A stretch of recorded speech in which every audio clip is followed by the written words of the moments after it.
मेरे बच्चों नमस्कार। असलज के यूट्यूब चैनल पर आप सबका स्वागत है। जीडी की मॉडल पेपर हम लोग कर चुके हैं, 5 मॉडल पेपर कर चुके हैं और ये रहा आज का 6ठा मॉडल पेपर। आप लगातार इस पे जुड़े हुए हैं, इसके लिए आप सभी का आभार। कहते हैं सुनने वाला जो श्रोता होता है वो वक्ता से महान होता है, तो अगर आप सुन लेते हैं तो ये आपकी महानता है। आप सुनिए, अपना और अपनों का कल्याण कीजिए, अपने जीवन को किसी सही डायरेक्शन में जाकर एक बेहतर से नौकरी लेकर अपने माता पिता के सपनों को पूरा कीजिए। जो आपके अपने सपने हैं उनको पूरा कीजिए। कम से कम इस लेवल तक जाइए कि आप एक डिसेंट लाइफ जी सकें। इतना मेहनत कीजिए कि आपको एक डिसेंट लाइफ जीने में कोई दिक्कत ना आए। अगर आप मेहनत करते हैं तो जाहिर सी बात है, जो आपने लक्ष्य तय किया हो सकता है उसमें कहीं कोई किस्मत बाधा आ जाए, ना पूरा हो, बात अलग की है। पर एकदम तय है कि लक्ष्य पूरा करते हुए यदि आप लक्ष्य की तरफ बढ़ रहे हैं और 100% अपना दे रहे हैं अपने लक्ष्य को, तो ये जरूर है कि आपका मोटिव जरूर पूरा हो जाएगा, यानी आपका गोल जरूर पूरा हो जाएगा। अगर आपने मेहनत किया है, अगर आपने वास्तविक रूप से उस पर मेहनत किया है, अपना समय खर्च किया है, निश्चित ही आपको उसका लाभ मिलेगा और आपको एक डिसेंट लाइफ जीने से कोई रोक नहीं पाएगा। तो विदाउट कोई ना कोई शक आप अपने टारगेट पर अपना 100% दीजिए, ताकि आपको बाद में ये पछतावा ना हो कि काश में थोड़ा और किया होता। इसके लिए आप कोई स्पेस ही मत छोड़िए, लगातार लगे रहिए। चलिए, ये रहा मॉडल पेपर आपके सामने, ये सेट नंबर 6 है। आइए जानते हैं, 20 क्वेश्चन है और लगातार आप अपना मार्क लिखते रहिएगा कि हर सेट में सुधार हो रहा है कि नहीं हो रहा है। 40 सेट करने का प्लान अगर हमने किया है तो अब आप सोच लीजिए 40 सेट यानी 800 क्वेश्चन। निश्चित है आपको 15 और 14 और 16 क्वेश्चन मिलने की पूरी संभावना है कि इनमें से मिले। और ये पेपर जो मॉडल पेपर हैं बिल्कुल जीडी को ध्यान में रखकर ही बनाए जा रहे हैं, जीडी के ही उद्देश्य से बनाए जा रहे हैं। तो अगर आपको जीडी का मॉडल पेपर देना है, जीडी का आपको पेपर देना है, फरवरी से आपको शायद 2 फरवरी से पेपर स्टार्ट है, तो पेपर स्टार्ट है। आप अपने आप को अब कुछ भी नया मत पढ़ने का प्रयास कीजिए, सिर्फ लगातार अभ्यास कीजिए, क्योंकि जीडी में तो टाइम बहुत कम मिलता है और टाइम वही वहाँ सबसे टाइम का खेल है, प्रेजेंट ऑफ माइंड और टाइम का खेल है। तो उस टाइम को आप कैसे बचा पाएंगे? लगातार जब आप क्या करेंगे, अभ्यास करेंगे। ये रहा आपके सामने आज के सेशन का ये पहला सवाल। कॉपी पेन उठाइए, ठीक से सवाल को पढ़िए, देखिए क्या कह रहा है। अगर आपको देखिए, महात्मा गांधी द्वारा चलाए गए असहयोग आंदोलन के दिन किस राष्ट्रीय नेता की मृत्यु हो गई थी? जिस दिन महात्मा गांधी जी ने असहयोग आंदोलन चलाया बेटा, जिस दिन महात्मा गांधी जी ने असहयोग आंदोलन चलाया, उस दिन किस राष्ट्रीय नेता का निधन हो गया था? ऑप्शन आपके सामने है, दादा भाई नौरोजी, बाल गंगाधर तिलक, बिपिन चंद्र पाल, लाला लाजपत राय। ये आपको बताना है इनमें से किस राष्ट्रीय नेता का निधन हो गया था। चलिए, उत्तर आपने देख लिया होगा, टिक कर लिया होगा। मैं आपको बता देता हूं कि सही जवाब क्या होगा इसका। ये रहा आपके सामने पहला सवाल। अब चलिए देख लेते हैं क्या कह रहा है, ध्यान से देखिएगा। दादा भाई नौरोजी, अगर आपने इससे पिछले वाले सेट को सॉल्व किया है तो दादा भाई नौरोजी के बारे में बता चुका हूं। अगर आप चैनल पर पहले आए हैं, इसके ठीक पहले का सेट देख लीजिएगा, निश्चित आप ये सवाल करने में सक्षम होंगे। अगर आप ऑप्शन को निगलेक्ट कर देंगे, जीएस में एक बहुत अच्छी बात यह है कि अगर आपको ऑप्शन निगलेक्ट करना आ गया तो आप पे सही होने के चांस 50-50% बढ़ जाते हैं। लगभग हर सवाल में होता यह है कि 50%। अगर आप देखोगे 4 ऑप्शन में से जो 2 ऑप्शन होते हैं वो क्वेश्चन से कोई संबंध ही नहीं रखते, उनका क्वेश्चन से कोई रिलेशन ही नहीं होता। अगर ऐसा है, जब जीएस के पेपर जब टफ हो जाते हैं, मॉडरेट से जब वो टफ होते हैं, टफ कैसे होते हैं? जब होता क्या है कि ऑप्शन बहुत करीब रख देता है, लेकिन जीडी जैसे पेपरों में आप देखेंगे ऑप्शन बहुत दूर दूर होते हैं। अगर सब्जेक्ट के सवाल आते हैं तो उनमें ऑप्शन बहुत दूर रखे जाते हैं। तो ऑप्शन को निगलेक्ट करना सीख जाएंगे आप, तो ये जीएस की बहुत बड़ी कला आपके पास आ जाएगी। तो दादा भाई नौरोजी के बारे में इससे पहले बता चुका हूं, तो ये तो नहीं हो सकते। आगे सुनिएगा, बिपिन चंद्र पाल, बाल गंगाधर तिलक, लाला लाजपत राय, इनमें से किस नेता का निधन हुआ? अब आपके सामने है। लाला लाजपत राय के बारे में आप सब जानते हैं, प्रसिद्ध नेता है, तो इनके बारे में भी आप सब जानते ही होंगे। बिपिन चंद्र पाल, तो इसका सही जवाब है बाल गंगाधर तिलक। बाल गंगाधर तिलक जी का निधन हो गया था। कब? आइए बात करते हैं कि असहयोग आंदोलन की शुरुआत कब हुआ। तो जो असहयोग आंदोलन की शुरुआत हुआ है वो 1 अगस्त 1920 को हुआ है। याद रखिएगा 1 अगस्त 1920 को हुआ है। किसने शुरुआत किया था? महात्मा गांधी जी ने। 1 अगस्त 1920 को असहयोग आंदोलन की शुरुआत हुआ महात्मा गांधी जी ने। अगर कहे आपसे कि असहयोग आंदोलन का प्रस्ताव कांग्रेस के किस अधिवेशन में प्रस्तुत किया गया था, तो कांग्रेस का एक अधिवेशन हुआ था 1920 में। कहां पर? कोलकाता में। कहां पर? कोलकाता में। कांग्रेस का एक अधिवेशन हुआ था 1920 में कोलकाता में। और ये जो अधिवेशन की अध्यक्षता किया था वो किया था लाला लाजपत राय ने। किसने? लाल बाल पाल में से लाला लाजपत राय ने। इसी में प्रस्ताव पेश किया गया था। इसी में प्रस्ताव पेश किया गया था। लेकिन 1920 में कांग्रेस का एक अधिवेशन और हुआ था जिसे कहा जाता है विशेष सत्र। कांग्रेस का एक अधिवेशन हुआ था विशेष सत्र। और यह विशेष सत्र कहां पर हुआ था? नागपुर में हुआ था। नागपुर में। और इसकी अध्यक्षता किया था विजय राघवाचार्य ने। किसने? विजय राघवाचार्य। विजय राघवाचार्य। तो विजय राघवाचार्य जी ने इसकी अध्यक्षता किया था। और इस अधिवेशन में ये जो कानपुर का अधिवेशन, जो नागपुर का अधिवेशन है, इसी अधिवेशन में क्या हुआ था? इसी अधिवेशन में असहयोग आंदोलन के प्रस्ताव को क्या किया गया था? पारित किया गया था। ये जो कोलकाता वाला अधिवेशन हुआ था, याद रखिएगा, ये सितंबर माह में हुआ था। और जो नागपुर वाला विशेष सत्र का अधिवेशन हुआ था ये दिसंबर माह में हुआ था। यहाँ पर असहयोग आंदोलन के प्रस्ताव को प्रस्तावित किया गया था और यहाँ पर प्रस्ताव को पारित किया गया था। नागपुर वाले अधिवेशन में कांग्रेस के अधिवेशन के प्रस्ताव में इस असहयोग आंदोलन के प्रस्ताव को क्या कर दिया गया था? पारित कर दिया गया था। असहयोग आंदोलन में हुआ क्या काम किया गया था? तो ध्यान दीजिएगा, असहयोग, नॉन कॉपरेशन मूवमेंट। तो किसका? ब्रिटिश सरकारों का नॉन कॉपरेशन मूवमेंट था। मतलब क्या? कि हम असहयोग करेंगे। किसकी? सरकारी संस्थाओं की। किसकी? सरकारी संस्थाओं। सरकारी संस्थाओं में जैसे कौन सा? जैसे जैसे कचहरी, स्कूल, पंचायतें, विद्यालय, महाविद्यालय, विश्वविद्यालय का बहिष्कार है।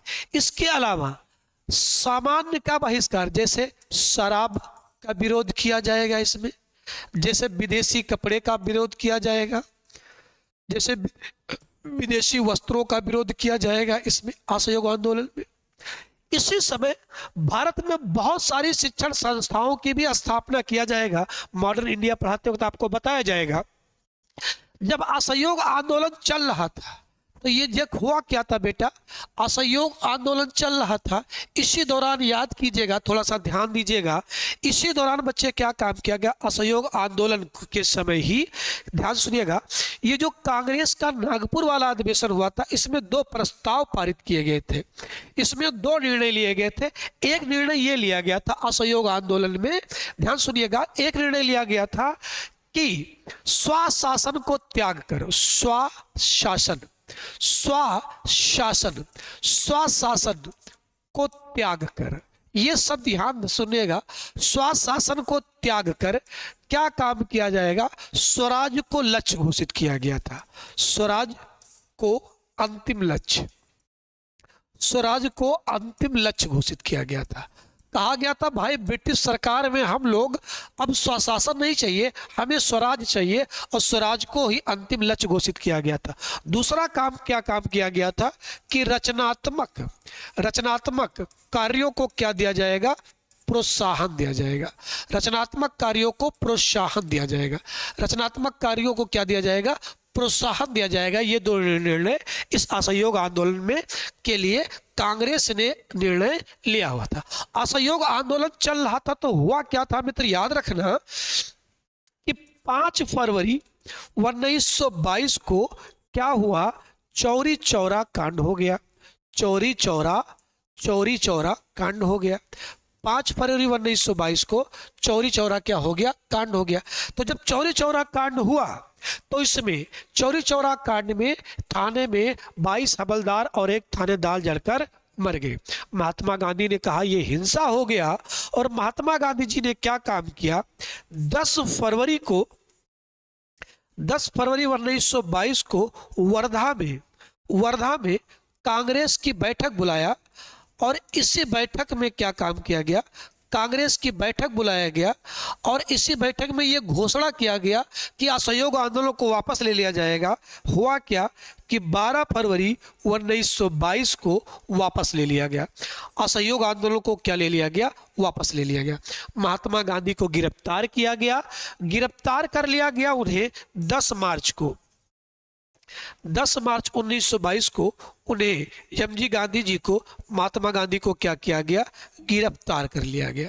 तो जब महात्मा गांधी गिरफ्तार हुए, उनके ऊपर अहमदाबाद के कोर्ट में चलाया गया मुकदमा, और 18 अप्रैल को ध्यान सुनिएगा, 18 अप्रैल 1922 को अहमदाबाद के कोर्ट ने क्या काम किया, यमजी गांधी जी को, महात्मा गांधी जी को 6 वर्षों की क्या सुना दिया, सजा सुना दिया, और महात्मा गांधी कहाँ चले गए, जेल चले गए। और महात्मा गांधी के इन्हीं कदमों से नाराज होकर मोतीलाल नेहरू और CR दास ने भारत में एक नई राजनीतिक विचारधारा को जन्म दिया। 1922 का बिहार के गया का अधिवेशन हुआ, और उसी गया के अधिवेशन में ये निर्णय लिया गया कि अब भारत में कांग्रेस से अलग नई पार्टी बनेगी, स्वराज पार्टी, और इलाहाबाद 1923 में स्वराज पार्टी की क्या हुई, स्थापना हुई। स्थापना से करने का श्रेय 2 आदमी को दिया गया, मोतीलाल नेहरू और CR दास जी को। ये था तो इसका, और इसी समय किसका निधन हुआ था, ये बाल गंगाधर तिलक का निधन हो गया था। लाल बाल पाल, ये तीनों के तीनों कैसे नेता हैं, ये तीनों के तीनों, ये जो लाल बाल पाल है, ये तीनों कैसे नेता हैं, तीनों के तीनों उग्रवादी नेता। कैसे उग्रवादी नेता हैं। दादा भाई नौरोजी के बारे में पहले से आपको बता चुके हैं। चलिए अगले सवाल पर आते हैं। अगला सवाल देखिए क्या कह रहा है, कह रहा है जब एक पहलू इकाई की आपूर्ति होती है तब आर्थिक क्रियाएं नहीं बढ़ती हैं, आर्थिक क्रियाएं नहीं बढ़ती हैं। अगर बेटा आर्थिक क्रियाएं की आपूर्ति होती है तब आर्थिक क्रियाएं नहीं बढ़ती हैं। अगर कोई आर्थिक क्रिया पूरी तरह से लोचदार है तो आर्थिक क्रियाएं नहीं बढ़ेंगी। अगर आर्थिक क्रियाएं पूरी तरह से लोचदार हैं तो उनमें वृद्धि नहीं होगी। इकोनॉमी का सवाल है, आगे सुनिए। कह रहा संसद के दोनों सदनों की संयुक्त बैठक की अध्यक्षता की जाती है। सॉरी, सवाल आपको पहले से पता होगा। संसद के दोनों सदनों की संयुक्त बैठक की अध्यक्षता की जाती है राष्ट्रपति द्वारा, उपराष्ट्रपति द्वारा, लोकसभा के अध्यक्ष द्वारा, भारत के मुख्य न्यायाधीश द्वारा।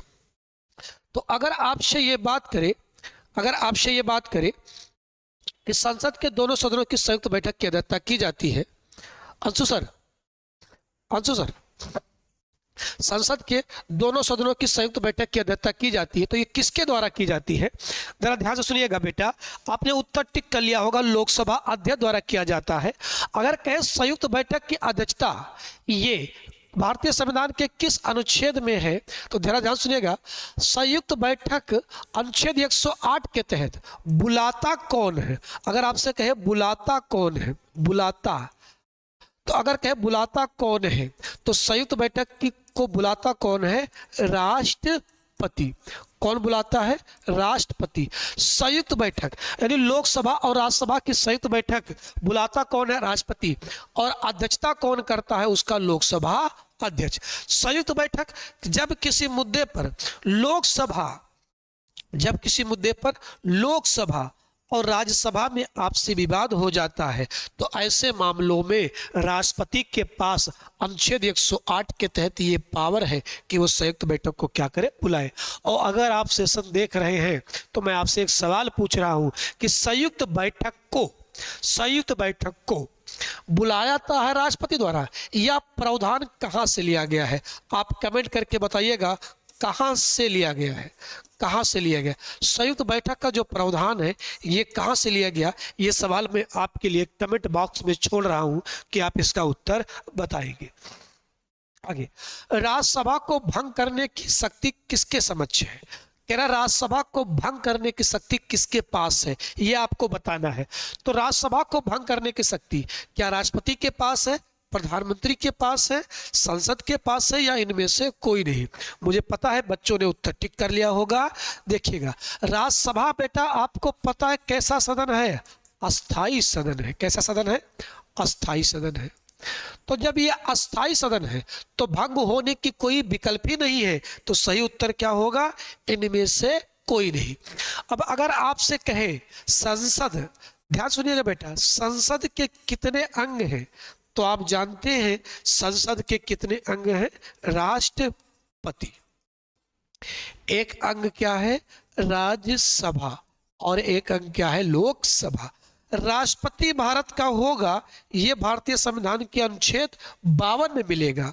राज्यसभा आपको अनुच्छेद 80 में मिलेगा और लोकसभा आपको अनुच्छेद 81 में मिलेगा। भारत की एक राज्यसभा होगी और राज्यसभा अनुच्छेद 80 में इसके गठन और संरचना का प्रावधान किया गया है। राज्यसभा को ही कहा जाता है अस्थाई सदन, लोकप्रिय सदन, लोकप्रिय सदन कहा जाता है। राज्यसभा को अप्रत्यक्ष सदन भी कहा जाता है, तो आप इसे अप्रत्यक्ष सदन भी कह सकते हैं। राज्यसभा को आप कुछ नामों से और जान सकते हैं। राज्यों के प्रतिनिधियों का सदन है ये, राज्यों के प्रतिनिधियों का सदन है राज्यसभा। राज्यों के प्रतिनिधियों का सदन है क्या? राज्यसभा। अगर आपसे कहे राज्यसभा के सदस्यों की अधिकतम आयु, राज्यसभा के सदस्यों की अधिकतम आयु कितनी वर्ष होगी? तो ये कितनी होगी? न्यूनतम 30 वर्ष आपके पास होनी चाहिए। राज्यसभा का सदस्य बनने के लिए अधिकतम न्यूनतम आयु कितनी होनी चाहिए? 30 वर्ष आयु होनी चाहिए। यानी आयु कितनी होनी चाहिए? 30 वर्ष। राज्यसभा के सदस्यों का निर्वाचन कैसे होता है? तो अप्रत्यक्ष रूप से होता है। राज्यसभा के सदस्यों का निर्वाचन कैसे होता है? अप्रत्यक्ष रूप से होता है। धन विधेयक यानी वित्तीय विधेयक को छोड़कर, सभी वित्तीय विधेयक को छोड़कर राज्यसभा और लोकसभा को, वित्तीय विधेयक को छोड़कर राज्यसभा और लोकसभा को सभी विधेयक पर क्या है? बराबर का अधिकार प्राप्त है। याद रखना, राज्यसभा में अभी कुल वर्तमान में अधिकतम कितने सदस्य हो सकते हैं? 250। इन 250 में से अभी वर्तमान में है कितने? 245। इन 245 में 12 क्या है?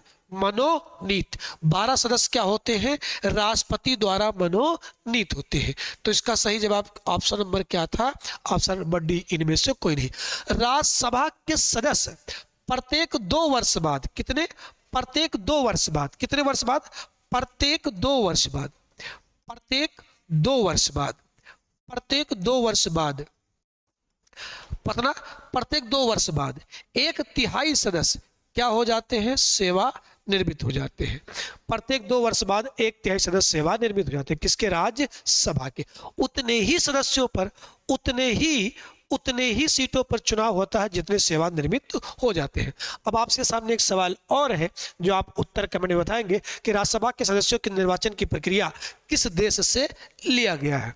राज्यसभा के सदस्यों के निर्वाचन की प्रक्रिया किस देश से लिया गया है, ये आपको बताना है। चलिए अगला सवाल कह रहा बुद्ध के लगभग उसी समय थे जब, अब इनमें से कई सारे दार्शनिक हैं, कई सारे इनलाइटमेंट प्राप्त करने वाले व्यक्ति हैं जिनके बारे में आपको बताना है। कह रहा बुद्ध उसी समय थे लगभग जब, कब, किसके समय बुद्ध थे? तो याद कीजिएगा, अगर आप इनमें से देखेंगे, ध्यान सुनिएगा, तो बुद्ध का जन्म कब हुआ? तो आप बताएंगे सर 563 ईसा पूर्व। कहाँ पर? नेपाल में हुआ, लुम्बिनी में। कहाँ पर? लुम्बिनी में। नेपाल लुम्बिनी में क्या हुआ? भगवान बुद्ध का जन्म हुआ। सिद्धार्थ तब उनका नाम था, जब तक कि उन्हें निरंजना नदी के किनारे बिहार के बोध गया में जब तक उन्हें ज्ञान प्राप्त नहीं हो गया, तब तक गौतम बुद्ध क्या थे? वो सिद्धार्थ हुआ करते थे। कह रहा इसी समय और इनमें से और किस दार्शनिक का जन्म हुआ था, इसी समय इनमें से और किस दार्शनिक का जन्म हुआ था। तो अगर आपसे बुद्ध की मृत्यु पूछ ले तो आप 483 इससे पूर्व बताएंगे, 483 ईस्वी बताएंगे। कहाँ पर? कुशीनगर में। ये भगवान बुद्ध का क्या था? निधन था। भगवान बुद्ध का निधन था। पहला ज्ञान पूछ ले आप बता देंगे सारनाथ में दिया। ज्ञान प्राप्त कहाँ कहाँ हुआ बुद्ध को? सबसे अधिक उपदेश कहाँ दिया? श्रावस्ती को। बौद्ध धर्म का पालना किसे कहा जाता है? उत्तर प्रदेश को कहा जाता है। ठीक है। भगवान बुद्ध के कितने सिद्धांत थे? 3। इन 3 सिद्धांतों में क्या था? बुद्ध, धम्म और संघ। संघ में प्रवेश पाने वाली पहली महिला कौन थी? गौतमी प्रजापति थी। अब आपको बता रहा है इनमें से, तो भगवान बुद्ध के 3 रत्न थे, इनमें से किसका? तो 551 ईसा पूर्व में इसमें जन्म हुआ था। किसका? क्यूनिफिशियस का जन्म हुआ था। कहां पर? ये हुआ था कहां पर? चीन में। जो बात भारत में बुद्ध कर रहे थे वही बात कुछ उसी तरह की बात ये कर रहे थे। क्या? रेन। जैसे बुद्ध के 3 सिद्धांत थे ऐसे इनके 3 सिद्धांत थे। रेन थे, ई था, रेन ई और ली। रेन ई ली और ची। रेन ई ली और ची। इनके ये इनके क्या थे? सिद्धांत थे। दया, भावना रखना, किसी का नुकसान या हानि नहीं करने का उद्देश्य, इनके ये 3 सिद्धांत थे इन भाई साहब के। जो बात बुद्ध कर रहे थे प्राणियों के प्रति दया, समानता का भाव, हिंसा से दूर रहना, बिल्कुल वही बात चीन में कर रहे थे ये भाई साहब। तो बुद्ध के समकालीन थे कौन? चीनी दार्शनिक, ये थे कन्फ्यूशियस। ये इनका जन्म हुआ था 551 ईसा पूर्व में।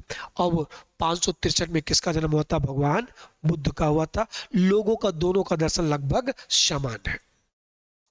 अगला सवाल पर आते हैं। दिल्ली के निम्नलिखित सुल्तानों में से किसने फलों की गुणवत्ता में सुधार के लिए उपाय किया था? किसने फलों में गुणवत्ता के सुधार के लिए उपाय किया था? तो मोहम्मद बिन तुगलक, फिरोज शाह तुगलक, सिकंदर लोदी या शेरशाह सूरी। सिकंदर लोदी या शेरशाह सूरी। तो सही उत्तर क्या हो जाएगा? फिरोज शाह तुगलक। अब अगर आप फिरोज शाह तुगलक के बारे में बात करेंगे तो 1351 में मोहम्मद बिन तुगलक का निधन हुआ और गद्दी पर बैठे कौन? फिरोज शाह तुगलक। और 1351 से 1388 तक गद्दी पर कौन रहे? फिरोज शाह तुगलक। इनके द्वारा कुछ बहुत सारे अच्छे काम किए गए हैं। फिरोज शाह तुगलक ने फलों में सुधार के लिए 1200 फल बागवान क्या किया था? लगाया था। कितना? 1200 फल बागवान लगवाया था इन्होंने। इस संख्या को याद रखिएगा। कृषि में सुधार करने के लिए 1200 फल बागवान लगाया था। इसके अलावा लगभग 11 नहरों का निर्माण कराया था ताकि कृषि में क्या हो सके? सुधार हो सके, ताकि कृषि में सिंचाई व्यवस्था में क्या हो सके? सुधार हो सके। इसके अलावा फिरोज शाह तुगलक पहला शासक है जिसने ब्राह्मणों पर क्या लगाया था? जजिया कर लगाया था। जिसने ब्राह्मणों पर क्या लगाया था? जजिया कर। भारत में जजिया कर लगाने वाला पहला शासक मोहम्मद बिन कासिम था। पूर्ण रूप से जजिया किसके शासनकाल में समाप्त हुआ? फारूकशेर के शासनकाल में जाकर समाप्त होगा। जजिया को समाप्त किसने किया था? अकबर ने। दोबारा फिर जजिया किसने लगा दिया था? औरंगजेब ने। ब्राह्मणों पर जजिया लगाने वाला पहला शासक कौन था? फिरोज शाह तुगलक था। इसने बहुत सारी विभागें लगाई थी। उन विभागों में याद रखिएगा दर उल सफा, एक विभाग बनाया था इसने, दर उल सफा। ये दर उल सफा है, ये सरकारी अस्पताल हुआ करता था। ये सरकारी अस्पताल था बेटा, याद रखना, ये सरकारी अस्पताल हुआ करता था, दर उल सफा। इसने गुलामों के लिए एक बनाया था, गरीबों के लिए दीवान एक खैरात याद रखना, इसने गरीबों के लिए बनाया था।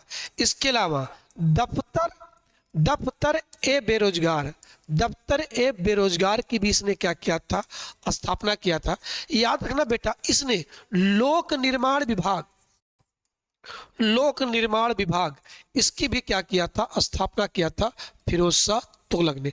ये कुछ बहुत जरूरी काम है फिरोज शाह तुगलक के बारे में जो आपको याद ही रखना है, पेपर में आते हैं, याद रखने का। ब्राह्मणों पर जजिया लगाने वाला पहला शासक फिरोज शाह तुगलक था।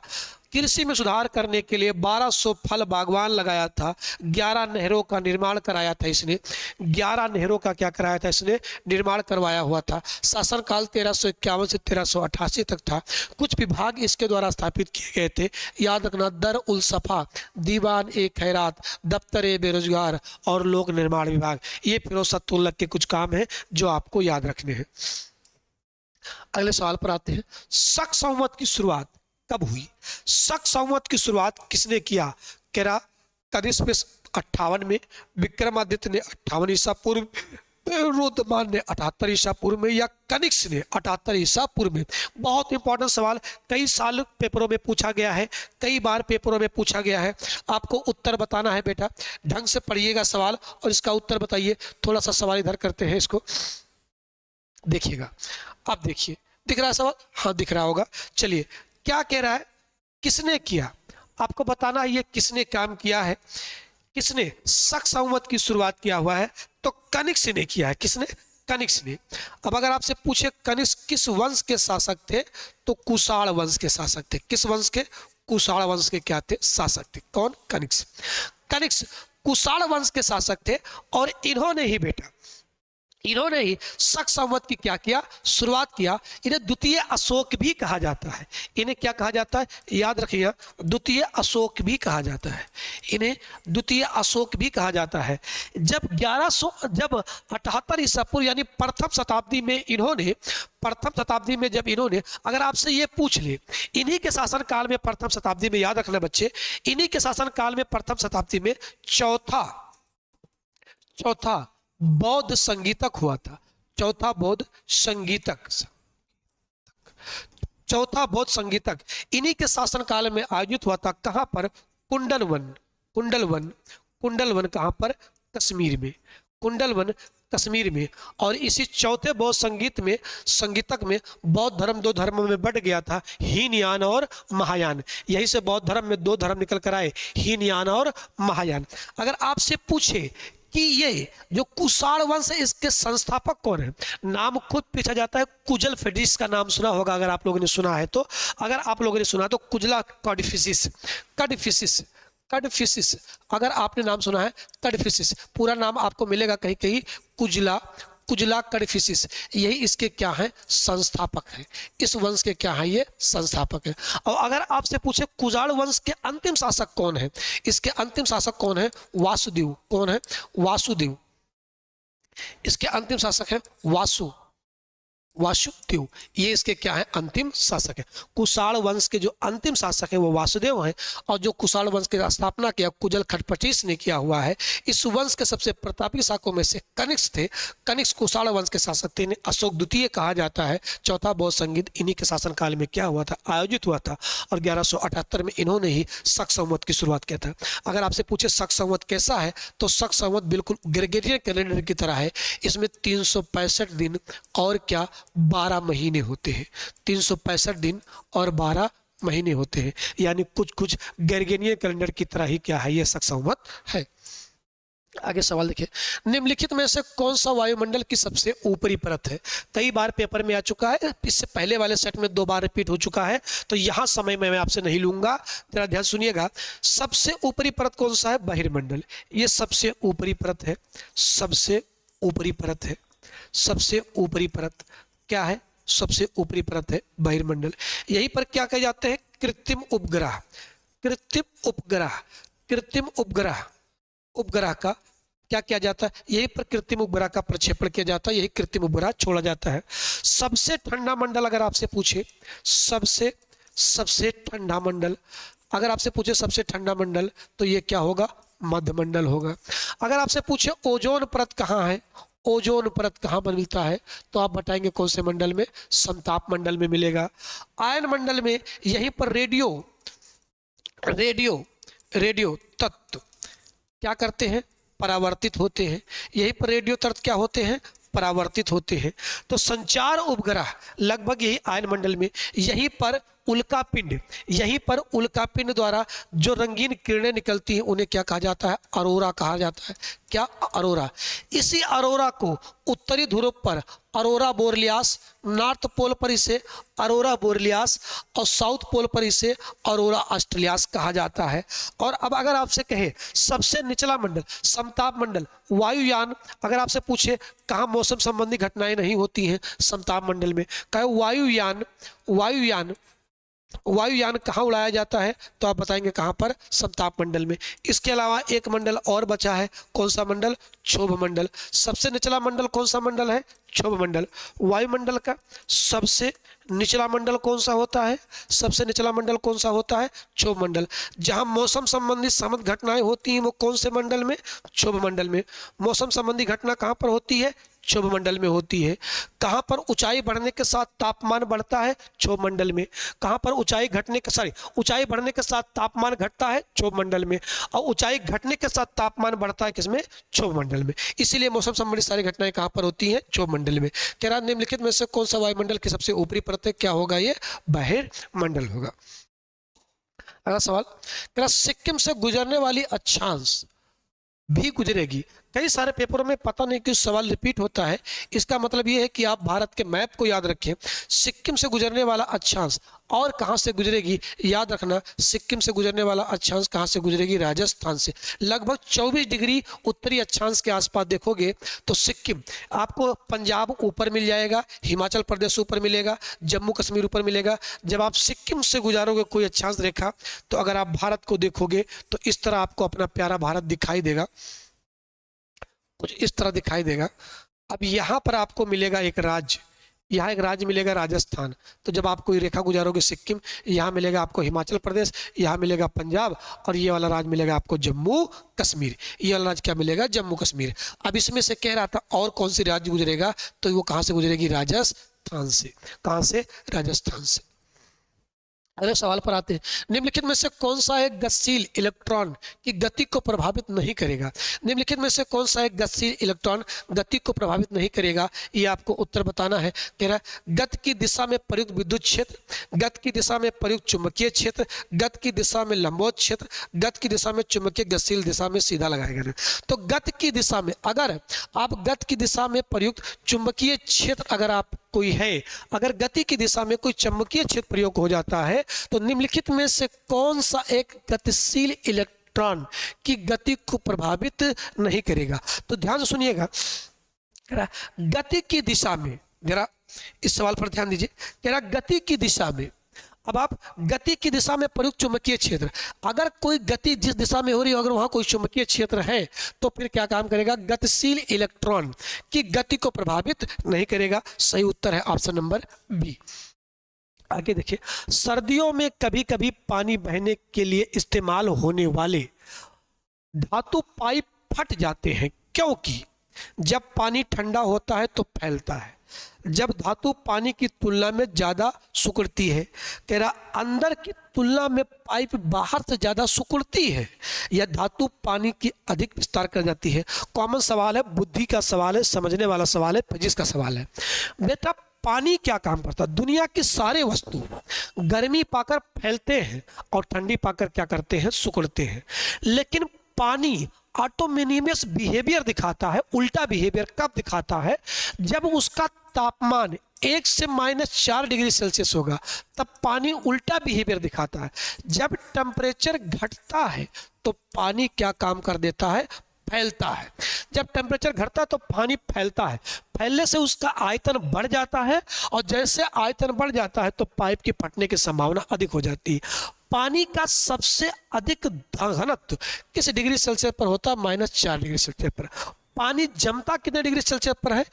1 डिग्री सेल्सियस पर। 1 डिग्री सेल्सियस पर पानी ठोस और द्रव दोनों अवस्था का गुण किस डिग्री सेल्सियस पर दिखाता है? 1 डिग्री सेल्सियस पर। पानी का अधिकतम घनत्व कितने डिग्री सेल्सियस पर? -4 डिग्री सेल्सियस पर होता है। यही से पानी क्या काम कर देता है? इसी के बीच पानी उल्टा बिहेवियर दिखाना चालू करता है, ठंडी पाकर फैलना चालू करता है, जिससे आयतन बढ़ जाता है और उसके कारण पाइप के फटने की संभावनाएं बढ़ जाती है। अगला सवाल कह रहा मोनल धातु का प्रयोग घटक है।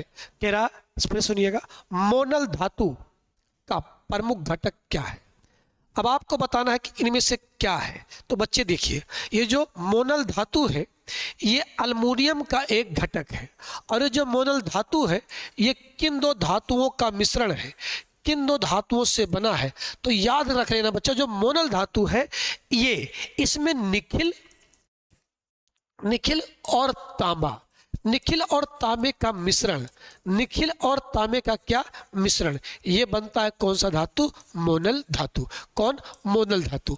और ये किस समूह का ग्रुप है, ये किसका ग्रुप है, तो ये किसका ग्रुप है, जरा ध्यान सुनिएगा, अल्युमिनियम समूह का क्या है, ये घटक है। अल्युमिनियम का प्रमुख एक घटक है। आगे, एक कोशिका में डीएनए केंद्रक के बाहर पाया जाता है। सवाल थोड़ा सा लैंग्वेज कम है, डीएनए के बाहर पाया जाता है, यानी कह रहा है एक कोशिका में डीएनए केंद्रक के बाहर पाया जाता है, यानी न्यूक्लियस के बाहर। और कहाँ कोशिका में डीएनए पाया जाता है, ध्यान सुनिएगा। अगर आप देखोगे केंद्रक, केंद्रक यानी न्यूक्लियस, न्यूक्लियस को कोशिका क्या क्या कहते हैं, दिमाग। कोशिका के सभी अंग को नियंत्रित कौन करता है, न्यूक्लियस करता है। कोशिका के सभी अवयव को कौन नियंत्रित करता है, न्यूक्लियस। इसी न्यूक्लियस में क्या होता है, डीएनए। डीएनए को जब आप चीर कर निकालते हो तो क्या निकलता है, गुणसूत्र। और गुणसूत्र को जब आप चीर के निकालते हो तो क्या निकलता है, फिर जीन, जो आनुवंशिकता के क्या बनते हैं, वाहक बनते हैं। केंद्रक में ही क्या होता है, केंद्रक द्रव भी होता है, जिसे आप प्रोटोप्लाज्म कहते हैं, न्यूक्लियस प्रोटोप्लाज्म। प्रोटोप्लाज्म दो प्रकार से होते हैं, सेल प्रोटोप्लाज्म और न्यूक्लियस प्रोटोप्लाज्म। जो कोशिका को सूखने से बचाता है उसे कोशिका जीव द्रव कहते हैं, और जो न्यूक्लियस को सूखने से बचाता है उसे न्यूक्लियस जीव द्रव कहते हैं। ये कह रहा है डीएनए और कहाँ पाया जाता है, तो डीएनए और कहाँ पाया जाता है, माइटोकॉन्ड्रिया में। ध्यान सुनिएगा बेटा, माइटोकॉन्ड्रिया की खोज अगर आपसे पूछे तो आल्टमैन, किसने किया, आल्टमैन ने किया। माइटोकॉन्ड्रिया को कोशिका का क्या कहा जाता है, पावर हाउस। क्या कहा जाता है इसे, पावर हाउस। कोशिका का क्या कहा जाता है इसे, पावर हाउस।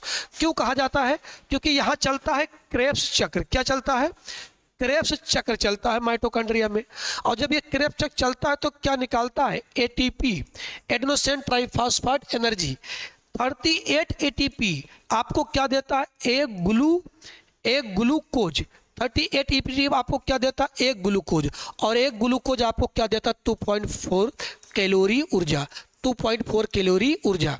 तो माइटोकॉन्ड्रिया को पावर हाउस कहा जाता है। अब माइटोकॉन्ड्रिया में क्रेब्स चक्र हमेशा चलता रहता है, तो इसे अपना अलग से क्या चाहिए, तो इसके पास अपना अलग से होता है 70S प्रोटीन। क्या होता है, 70S प्रोटीन। और यही 70S प्रोटीन होने के कारण इसके पास अपना क्या होता है, डीएनए। क्या होता है इसके पास अपना डीएनए। तो सवाल पूछता है इसीलिए इसको माइटोकॉन्ड्रिया को अर्धकोशिकांग भी कहा जाता है, सूत्रकणिका भी कहा जाता है। माइटोकॉन्ड्रिया को सूत्रकणिका, अर्धकोशिकांग भी कहा जाता है, क्योंकि ये लगभग आधी कोशिका का एक अपना अलग गुण रखता है। माइटोकॉन्ड्रिया की बाहरी दीवारें किससे बनी होती हैं, क्रिस्टी से बनी होती है। माइटोकॉन्ड्रिया में द्विगम झिल्ली होता है, याद रखिएगा, दोहरी झिल्ली माइटोकॉन्ड्रिया में होता है। इसके अलावा माइटोकॉन्ड्रिया कोशिका का कौन सा अंग है, कोशिका का कौन सा अंग है जो प्रोकैरियोटिक कोशिका का गुण रखता है। तो याद रखना बेटा, प्रोकैरियोटिक कोशिका का गुण रखता है, वो कौन सा, माइटोकॉन्ड्रिया। क्यों, क्योंकि जितने भी प्रोकैरियोटिक कोशिकाएं हैं उनके पास होता क्या है, 70S प्रोटीन होता है। और जितने भी यूकैरियोटिक कोशिकाएं हैं अगर उनमें माइटोकॉन्ड्रिया है तो माइटोकॉन्ड्रिया के पास क्या होता है, 70S प्रोटीन होता है। इसलिए कोशिका का कौन सा अंग है जो प्रोकैरियोटिक कोशिका का गुण दिखाता है, माइटोकॉन्ड्रिया। ये जो अंतःप्रदप जालिका है बेटा, ये दो प्रकार से होता है। अंतःप्रदप जालिका, इसे कोशिका का आंतरिक कंकाल कहते हैं, इसे कोशिका का आंतरिक कंकाल कहा जाता है, कंकाल कहा जाता है। ये कोशिका का क्या है, आंतरिक कंकाल है। कोशिका को सुरक्षा प्रदान करता है, न्यूक्लियस के चारों ओर फैला होता है। यही इंडोप्लाज्मिक रेटिकुलम, आप इसे अंग्रेजी में कहते हैं इंडोप्लाज्मिक रेटिकुलम। ये जो इंडोप्लाज्मिक रेटिकुलम है दो प्रकार के, SER, स्मूथ इंडोप्लाज्मिक रेटिकुलम। इस पर क्या चिपका होता है, वसा और कार्बोहाइड्रेट। क्या, वसा और कार्बोहाइड्रेट। और एक होता है RER यानी रफ इंडोप्लाज्मिक रेटिकुलम, और इस पर क्या चिपका होता है, राइबोसोम। और यही राइबोसोम क्या करता है, प्रोटीन का निर्माण। राइबोसोम क्या करता है, प्रोटीन का निर्माण। इसलिए इसे प्रोटीन की क्या कहते हैं? फैक्ट्री कहते हैं। राइबोसोम को कोशिका के सबसे छोटा अंग, सबसे छोटा कोशिकांग कौन सा होता है? राइबोसोम। याद रखना, सबसे छोटा कोशिकांग राइबोसोम। गोल्जी बॉडी या गोल्जाई क्या होता है? ये कोशिका के अंदर पदार्थों का वाहक होता है और इसीलिए इसे कोशिका का ट्रॉफिक पुलिस भी कहा जाता है। किसे? गोल्जी बॉडी को, याद रखिएगा। चलिए अगले सवाल पर आते हैं। कह रहा एक्सरे द्वारा खोजा गया था। कह रहा एक्सरे किसके द्वारा खोजा गया था बेटा? तो ध्यान सुनिएगा, दिसंबर 1885 में, दिसंबर 1885 में एक व्यक्ति थे जो आपके सामने नाम लिखा हुआ है, क्या? राउटजन जो है, इन्होंने इसको खोज किया था। विलियम हेल राउटजन इनका रियल नाम था। इन्होंने कैथोड किरणें, किसकी? कैथोड किरणों पर ये अध्ययन कर रहे थे और इसी अध्ययन के समय इन्होंने देखा कि कोई किरण बाहर निकल रही है। इन्होंने सबसे पहले अपनी पत्नी की हड्डियों का एक्सरे किया था और इसीलिए इन भाई साहब को 1901 में पहला भौतिकी पुरस्कार दिया गया था। किन्हें? अगर इनकी मैं पूरी नाम की बात करूं तो इनका पूरा नाम है विल्हेम। क्या नाम है इनका? विल्हेम। इनका पूरा नाम है विलियम कॉनराड। इन्होंने ही पहली बार इसकी क्या किया था? खोज किया था। चलिए अगले सवाल पर आते हैं। समान सुखी कोशिकाओं का इलेक्ट्रॉन होता है जस्ता, सल्फ्यूरिक अम्ल, अमोनी क्लोराइड, मैग्नीज डाइऑक्साइड। समान, तो आपको ये बताना है कि ये किसका होता है। तो ध्यान सुनिएगा बेटा, अमोनो क्या होता है? ये अमोनिया क्लोराइड। इसका सही जवाब है अमोनिया क्लोराइड। समान सूखी कोशिकाओं का इलेक्ट्रोलाइट क्या होता है? तो अमोनिया क्लोराइड होता है। आगे देखिए, कह रहा एक सुविधा के तहत अनुसूचित वाणिज्य बैंकों को संविधिक चल निधि SLR पोर्टफोलियो में दंड स्वरूप ब्याज पर सीमित तक रिजर्व बैंक से एक द्वितीय राशि के अतिरिक्त उधार और क्या ले सकते हैं। तो बच्चे आपको अगर इससे पहले वाला सेट देखा हो तो आपको बताया था MSF, मार्जिनल स्टैंडर्ड फैसिलिटीज, शुरुआत किया गया था सन 2011 में। बताया था प्रत्येक वाणिज्य बैंक अपने NDTL का 1% लोन ले सकता है। कैसे? Overnight loan. कैसे? Overnight loan. कब? ये क्या है? सीमांत अस्थायी सुविधा। चलिए अगला सवाल कह रहे हैं, कौन सी कंपनी ने किसान मनधन योजना की शुरुआत किया है? कौन सी कंपनी ने किसान मनधन योजना की शुरुआत किया, ये आपको बताना है। तो ये बेटा शुरू हुआ है, ध्यान सुनिएगा, 12 सितंबर 2019 को, 12 सितंबर सन 2019 को इसकी क्या किया गया है? शुरुआत किया गया। और ये किस कंपनी ने किया है? LIC ने किया है। इसके तहत क्या काम किया जाएगा? इसके तहत ये बताया गया है कि जब किसान 60 वर्ष का हो जाएगा, जब किसान 60 वर्ष का हो जाएगा तो उसे 3000 रुपये प्रतिमाह क्या दिया जाएगा? पेंशन दिया जाएगा। तो उसे 3000 रुपये प्रतिमाह क्या दिया जाएगा? पेंशन दिया जाएगा। किसके तहत? तो इसका नाम है किसान मनधन योजना। किसान मनधन योजना, पूरा नाम है प्रधानमंत्री किसान मनधन योजना। किस प्रकार के किसानों को? तो याद रखना, लघु और सीमांत किसान जो हैं उनके लिए ये सुविधा प्रदान किया गया है। ऐसे किसान जिनके पास 2 हेक्टेयर क्या है? जमीन है। ऐसे किसान जिनके पास 2 हेक्टेयर क्या है? जमीनें हैं। आगे, दिल्ली में जल निकायों के लिए विशिष्ट पहचान संख्या को प्रयोग करने के लिए राष्ट्रीय हरित अधिग्रहण NGT द्वारा निम्नलिखित में से कौन सी एक समिति गठित किया गया है? तो ये SP गर्ग समिति गठित किया गया है। इनको ये जिम्मेदारी दिया गया है कि आप ये काम करें। SP गर्ग समिति ने अपना X कमांड लोकार्पण किया है। तो ये किसने किया है? ध्यान सुनिएगा, स्पेस कमांड ये सन 2018 में शुरू किया है। किसने शुरू किया है? नासा ने। साइबर क्राइम अपराध के लिए शुरू किया है, यानी संयुक्त राज्य अमेरिका। किसने? संयुक्त राज्य अमेरिका ने यह कार्यक्रम की क्या किया है? शुरुआत किया है। आज का ये अंतिम सवाल, हिमाचल प्रदेश के मुख्यमंत्री ने किस शहर में विद्या समीक्षा केंद्र का उद्घाटन किया है? तो ये कौन सा शहर है? शिमला। कौन सा शहर है? शिमला में विद्या समीक्षा केंद्र का उद्घाटन किया है। किसने? कहां पर? ये शिमला में। क्या पर? हिमाचल के प्रदेश के मुख्यमंत्री जिन्हें ये काम किया है। ये रहा आज के आपके सेशन का 20 सवाल। तब तक अपना और अपनों का खूब ख्याल रखिएगा, हमारे साथ जुड़े रहिएगा। मिलते हैं नेक्स्ट प्रैक्टिस सेट में। आप अपने आप को बेहतर बनाते रहिएगा। जय हिंद, जय भारत।